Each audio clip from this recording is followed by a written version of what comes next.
Hello and welcome! So I'm here at Thorpe Park and I've come today basically just to get some Fright Night updates, and I am very excited for this year's event. It's going to be completely different to normal events, obviously due to the situation we find ourselves in.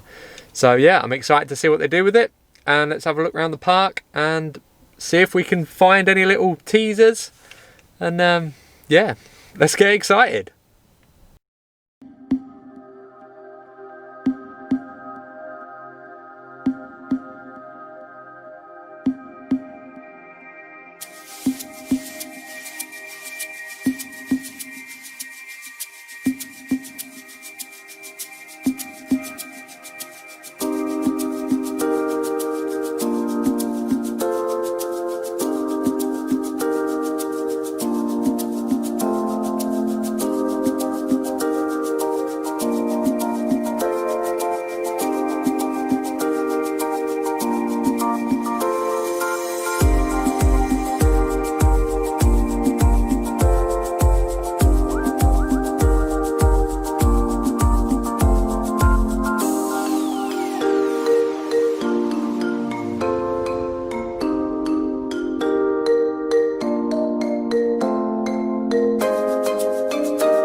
Up by the entrance of platform 15, there's some building work going on over there.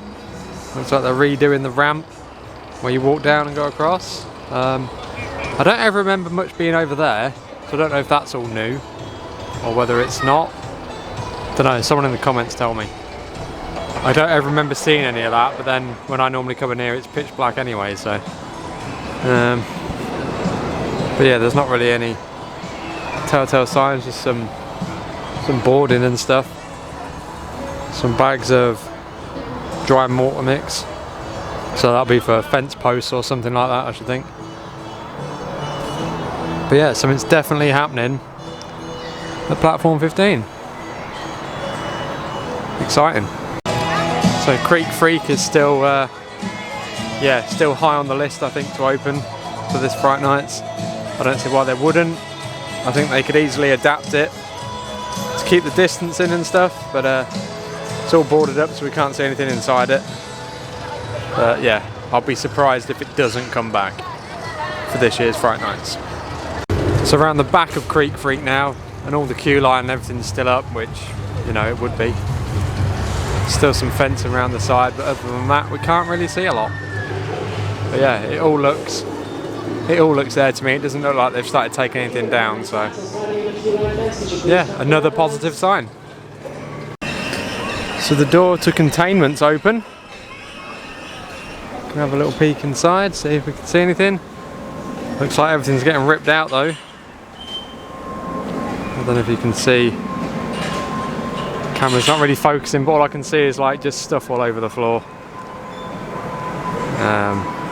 Yeah, it could be a sign that things are happening. I don't see why they couldn't bring it out. The only thing is it would just be the throughput, because you can only put one group through at a time. But yeah, it could come back. It was an upcharge before, so there's no reason why they can't do that again. But yeah, it'll add to the lineup certainly. So Black Mirror Labyrinth has been confirmed that it will be open in 2021. So unfortunately it won't be here for this year's Fright Nights. But we'll have to wait till next year, which isn't always a bad thing. So there's a stage out here, round by Nitro Genie in the entrance of Darren Brown's Ghost Train. I'm guessing that's here for Oktoberfest, some sort of band, but it doesn't mean that it couldn't be used for the Amityville High Vampire Act thing as well, maybe, or another show for Fright Nights. So yeah, that's interesting. Nitro Genie's also open, which is brilliant. Haven't had one of them in ages. So Darren Brown's Ghost Train remains closed. But yeah, got something exciting about this coming to the channel soon. So make sure to subscribe to find out what that might be. So unfortunately the Walking Dead, the ride, is still closed. Hopefully they can get this open for Fright Nights. I don't see why they can't, because you know, indoor rides are starting to open now, and yeah, it's one of my favourite ones here. I don't know if we'll be able to see anything through this gap. From what I can see, it doesn't look like there's any social distancing markings or anything in place. It's not focusing. Is it gonna? Oh, there we go. No, there's no signs or anything saying social distancing or anything like that, so I'm assuming that it won't be open, but you know, we can hope. They could put it as like a walkthrough before you get on the maze as well, to act as like another maze. So be interesting if they did that. Let's have a quick walk down the exit line, see if we can see anything a bit more, but I don't think we'll be able to. The queues are horrendous today, like it is heaving. Like everything's like 2 hours plus. Kids have started to go back to school though, so hopefully that means they'll start to, things will start to quieten down a bit. Yeah, it doesn't say anything about, there's no social distancing markers or anything in here. So to me that's not a good sign that anything's going to be happening, but there's still time, you never know. They might pull it around. Who knows? Yeah, everything's closed up as I thought, but yeah, make a nice walkthrough. Even if they don't have the roller coaster, you could still make this a walkthrough attraction. Doesn't I suppose it doesn't have to be Walking Dead themed. I don't know if the IPs ran out, probably, but I think it's just a waste of a building if not. They could have a pretty awesome scare maze in there, even if they didn't want to use the ride. Just an idea, Thorpe Park. I think you should utilise it. It's a scary building as it is. So we've seen some updates here at Thorpe Park. We can see things are moving, albeit very slowly, but yeah, hopefully they start confirming what mazes exactly are going to be available during Fright Nights. But yeah, it's been nice to walk around. It's been far too busy to get on any rides, but that's not what I came here for, so you know, I'm not too disappointed. So I've literally just finished filming a Fright Nights update around Thorpe Park, and then they go and drop all the information on their website. So I'm just going to have a quick read through that on here, and we're just going to go through it together. So it's yeah, at Fright Nights Festival, like Fear Stival, like festival, Festival. It's good. Your darkest nightmares are set to reawaken as the UK's premier award-winning Halloween event returns, debatable, with a sinister twist, taking the chilling atmosphere before taking on some of Europe's most thrilling rides. Maybe. In the dead of night, but beware, fear is lurking around every corner. So does that mean that we could be having a lot of Roman actors going on? Hopefully. The Festival is in town, but it's not all fun. And Festival, it makes you sound, what's it? Festival.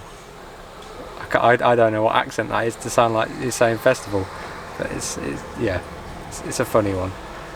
What are we? But it's not all fun and games. This October, the island is home to 5 new horrifying live-action experiences, plus the return of 2 fan favourites. So okay, there's going to be, yeah, so there's going to be 7 mazes, or 7 experiences / walkthroughs. Launch into darkness on stealth, yeah, we know that. UK's fastest coaster, experience Twist Summit Colossus, blah blah blah blah. Yeah, just talk about rides. For true fear seekers, take on the island's 2 live scare mazes returning this Halloween. Depart on a one-way ticket down the petrifying platform 15. So yeah, we were right. That's going to be coming. And then new for 2020, unearth the horrors that lurk within a forsaken forest, and prepare to meet the terrifying abominations that dwell within, roots of evil. Now that I'm excited for, I'm guessing that is going to be, oh, additional paid ticket required per maze. So can we find out how much the mazes are? The Roots of Evil maze and platform 15, £9 each. Wow. That's yeah. I mean, I'm going to do it just because there's not a lot else going on this year, but £9 each. It's going to be a lot of Karens that are not going to be pleased with that.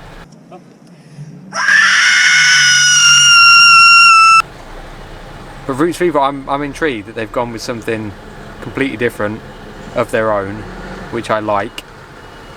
I like it when they do things like that. We've got Creek Freaks Unchained. That's going to zoom on there. It's not, 'cause it's zooming on my face. There, Creek Freak Unchained and the Festival Arena, which I'm guessing will be in the Dome. I'm guessing. Terror at Amity High, yep, that's going to be there. Screenplex Cinema, that's also going to be there. Ooh, this, I like the logo for Roots of Evil. That looks good. That's nice. I might have to recreate that one. That looks a beaut. Platform number 15, of course, it's the same old, same old. That's a nice classic. I'm hoping that's better than what it was last year, because that was a bit of a disappointment, let's be honest. It's just the ending was just sort of and that was it. So yeah, there's more information on the website, so if you want to check out more, go look at the website. But I'm excited. This looks good. This looks good offerings. So the description, I'm just going to read the description for Roots of Evil because I think it's just, yeah, worth reading. Unearth the horrors that lurk within a forsaken forest and prepare to meet the terrifying abominations that dwell within. More discreetly through the dark undergrowth and pray... move discreetly through the dark undergrowth and pray your presence goes unnoticed or risk becoming one of the unforgotten forever. Located in the jungle, opposite wilderness. Oh, okay. In the jungle. So does that mean it's actually going to be in it or around the outside? Who knows? But that's interesting. Roots of Evil is not included in your Fright Nights Fear Festival entry ticket and costs £10 per person, which must be pre-booked online in advance and is available to purchase as an add-on. Yeah, pass it. Yeah, whatever. We'll figure that out. Oh, they're all 13 plus. But yeah, that looks good. What's Creek Freaks Unchained? Is that actually going to be? They've not advertised it as a maze. New for 2020. How much wood would a wood chop? If a wood chop could chop you? In question mark. The freaks of the Creek Freak have hacked their way out of the Creek Woods sawmill and are wreaking havoc on the town. Oh. Tread carefully past. So it's not. I don't think it's going to be the maze. They're just going to be out and about, walking around, live actor in it, up. So yeah, family lumberjacks that you see, find yourself chugging gasoline fumes on the wrong end of a chainsaw. Brace yourself and prepare for the gruesome worst as you take on the Chainsaw Massacre madness of I'm surprised. I suppose the problem they have is people walking through the maze touching stuff and then the next group touching the... Yeah, it would require a lot of cleaning. Unless they just put everyone in straitjackets and then you wouldn't be able to touch anything. So that's an idea. That would definitely add to the experience. But again, that's 13... Oh, it's recommended for that. Obviously you can't stop people walking through an area, but yeah, it's exciting, it's good, it's going to be different. It's going to be a different year for all events. It's going to be something completely new, and there's going to be things that are going to work better and we're going to think, yeah, that was really good, and there's going to be other things where we think we can't wait to get back to how we used to do it. But it's, you know, it's something, it's better than nothing, and I strongly encourage everybody to support all these big guys, Thorpe Park, Alton Towers, and also there's a lot of local ones popping up to me that I'm 100% going to go check out this year, because I just want to support people and I want to see the Halloween industry strive, because It's my favourite time of year. So yeah, this is good. This is good. I mean, I'm excited. It's nice. It's good to see things are happening. They're also doing a scare zone round by Swarm. The Swarm invasion, which that's a good idea. That is a very good idea. That's yeah. New for 2020, enter the dystopian wasteland after dark as the Swarm has invaded, leaving a path of carnage and desolation in its wake. Head with caution as you pass through this alien-infested landscape and pray you aren't abducted by these otherworldly extraterrestrials. The Swarm invasion. The end is now. Another good one. Another scare zone, the Crows. Ooh, that looks good. That looks like a bit like Leatherface Stitchy sort of Altonville Mine Tour sort of concept. So let's read. Near the Crows, nobody goes. Are they watching? Nobody knows. Myths passed down from generation. Did that just move, or was it your imagination? They roam and they creep in the dead of night, but blink and they're gone out of sight. Near the Crows, nobody goes. Are they watching? Nobody knows. Appearing at various mystery locations from 3 PM. Okay, so they're going to be like jumping out at you. So yeah, there's going to be plenty of scare mazes. Only two scare mazes, plenty of scare attractions like walkthroughs and stuff, roaming actors. So again, it's going to be different. The Howling of Thorpe High scare zone. Chill out in the twilight with the students of Thorpe High, but keep your wits about you and pray the moon isn't full. Werewolves. These creatures can be more than a little boisterous. Oh, okay. So where are they going to be? Located opposite the cantina from 3 PM. I like these logos. I might have to do a little giveaway, I think that's what I'm going to do. If you made it this far, thank you so much for watching. Make sure to like and subscribe, and I will see you in the next one. See you later.